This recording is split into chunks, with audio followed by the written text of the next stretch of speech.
Part 1 Explanation বায়োএনার্জেটিক্স আজকে lecture 5 আজকের লেকচারে আমরা শিখব ফটোসিনথেসিসের এক্সটার্নাল ফ্যাক্টরগুলো।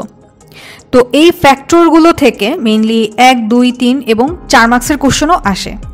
তো আমরা প্রথমেই এটা ডিটেইলটা একটু দেখব যেখানে আসলে কি কি ফ্যাক্টরস নিয়ে আলোচনা করা হয়েছে। তো ফটোসিনথেসিসের এক্সটার্নাল ফ্যাক্টর মূলত 7টা। তো এইটার একটা শর্টকাটস আমি তোমাদের জন্য বানায় রাখছি এখানে। এইটা মুখস্থ করলে তোমাদের যে সুবিধাটা হবে যে যদি কখনো বলে যে এক্সটার্নাল ফ্যাক্টরগুলো কি কি, তখন তোমরা 7টা ফ্যাক্টরের নাম এই শর্টকাট দেখেই বলে দিতে পারবা। তো আমি এখানে যেটা বানাইছি সেটা হচ্ছে মাই, লো, সিটি। মাইতে হচ্ছে মিনারেলস, এই যে 6 নাম্বার যে ফ্যাক্টর সেইটা।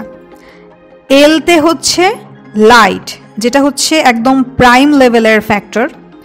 দেন ওতে হচ্ছে অক্সিজেন, ডাব্লিউতে হচ্ছে ওয়াটার, সিতে হচ্ছে কেমিক্যাল সাবস্টেন্সেস এবং কার্বন ডাইঅক্সাইড, এবং টিতে হচ্ছে টেম্পারেচার। ওকে, তো এই 7টা ফ্যাক্টর নিয়ে মেইনলি আজকে আমরা আলোচনা করব। তো প্রথম ফ্যাক্টর যেটা সবচেয়ে ইম্পর্টেন্ট সেটা হচ্ছে লাইট। তো আমরা জানি লাইটের প্রেজেন্সে ফটোসিনথেসিসের এই মেইন বিক্রিয়াটা কমপ্লিট হয়। তারপর লাইট ফেজে যে এটিপি প্রোডাকশন হয় সেই রিয়াকশনটাও কিন্তু সানলাইটের প্রেজেন্সেই হয়। সো আমরা এখানে বলতে পারি যে লাইট ফেজের যত রিয়াকশন আছে সব মেইনলি সানলাইটের উপরই ডিপেন্ডেন্ট। দ্যাট মিনস সানলাইট না থাকলে এই বিক্রিয়াগুলো পসিবল হবে না।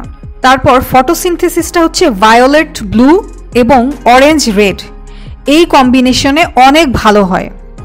আর শুধুমাত্র যদি সিঙ্গেল লাইট বলি, রেড লাইটটা হচ্ছে অনেক বেশি ইফেক্টিভ ফটোসিনথেসিসের জন্য।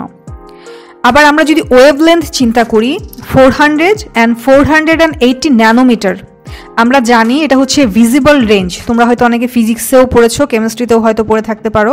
তো এই ভিজিবল রেঞ্জ যেটা, এই রেঞ্জের মধ্যে ফটোসিনথেসিসটা বেটার হয়। এবং 680 ন্যানোমিটার, এই দুইটা ওয়েভলেন্থ তোমরা এমসিকিউর জন্য ভালোভাবে মাথায় রাখবা। তারপর হালকা গ্রিন বা ইয়েলো কালার লাইট যেটা বিকালের দিকে আসে, তখন হচ্ছে খুব একটা ফটোসিনথেসিস হয় না।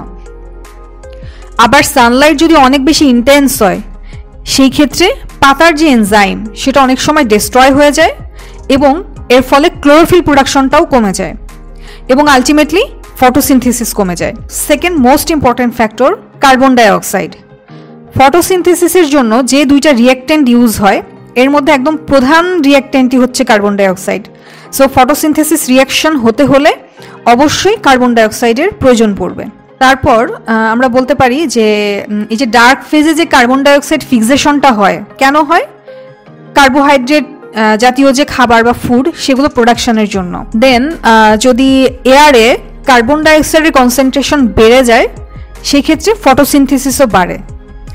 আবার যদি অতিরিক্ত হয়ে যায় কোনো কারণে পাতাতে, মেসোফিল টিস্যুতে, সেই ক্ষেত্রে পাতার মধ্যে অ্যাসিডিটি বাড়ে।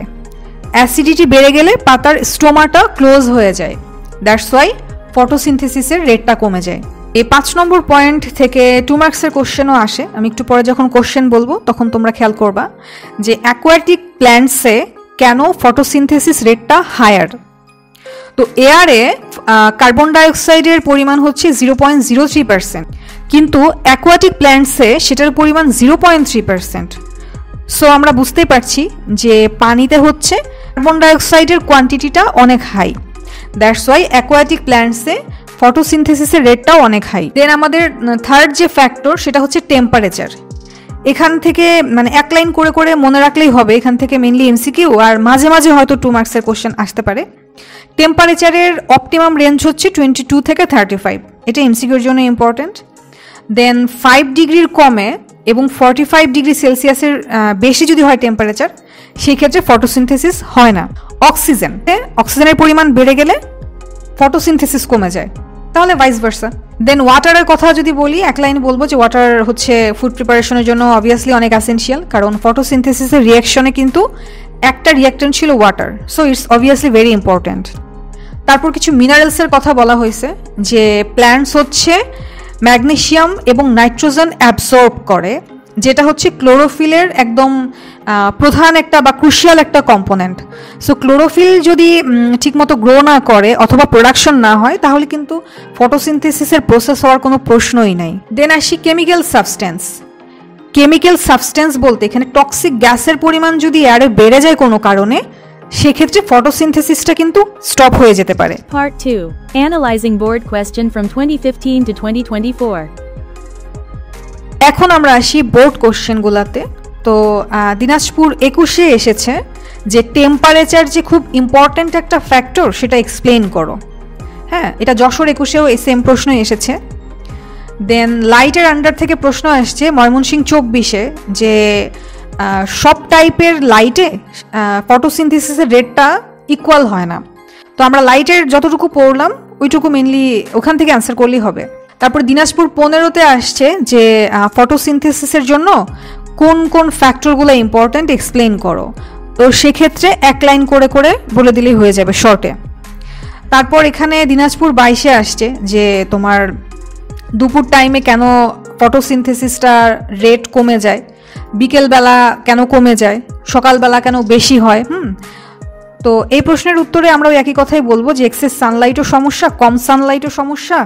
তো মিডিয়াম যেটা থাকে মানে আর্লি মর্নিংয়ে সেই টাইমে হচ্ছে ফটোসিনথেসিসটা বেটার হয়। তারপর ঢাকা 19-এ আসছে।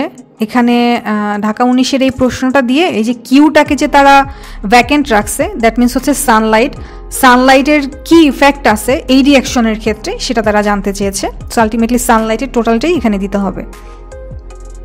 দিনাজপুর 23-এও এই যে সেমভাবে বিক্রিয়া দিয়ে তারা জানতে চেয়েছে যে সানলাইটের ইফেক্টটা কি হবে।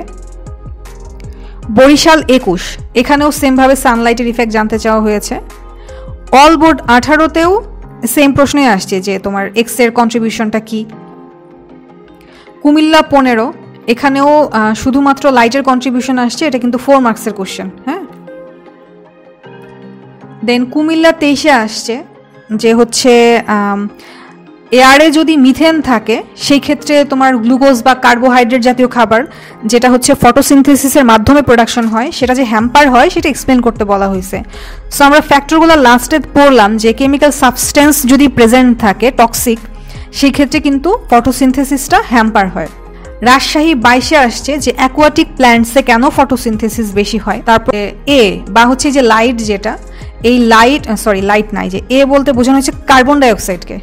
কার্বন ডাইঅক্সাইড এর প্রেজেন্স কিভাবে বিক্রিয়াকে অ্যাফেক্টেড করে বা অ্যাবসেন্ট থাকলে কি হবে, সেক্ষেত্রে কার্বন ডাইঅক্সাইডের ডিটেল দিলেই হয়ে যাবে। ঢাকা 21-এ আসছে যে হচ্ছে এই যে পি বা কার্বন ডাইঅক্সাইড না থাকলে এই বিক্রিয়াটা আসলে কিভাবে অ্যাফেক্টেড হবে। তো আলটিমেটলি কার্বন ডাইঅক্সাইড যেহেতু ফটোসিনথেসিসের একটা প্রধান কম্পোনেন্ট, এটা না থাকলে তো আসলে ফটোসিনথেসিসই হবে না। সো কার্বন ডাইঅক্সাইডের যে কন্ট্রিবিউশন সেটা লিখলেই হয়ে যাবে। এই ছিল মোটামুটি বোর্ড কোশ্চেনগুলো। Subscribe, like and share my channel to get new videos.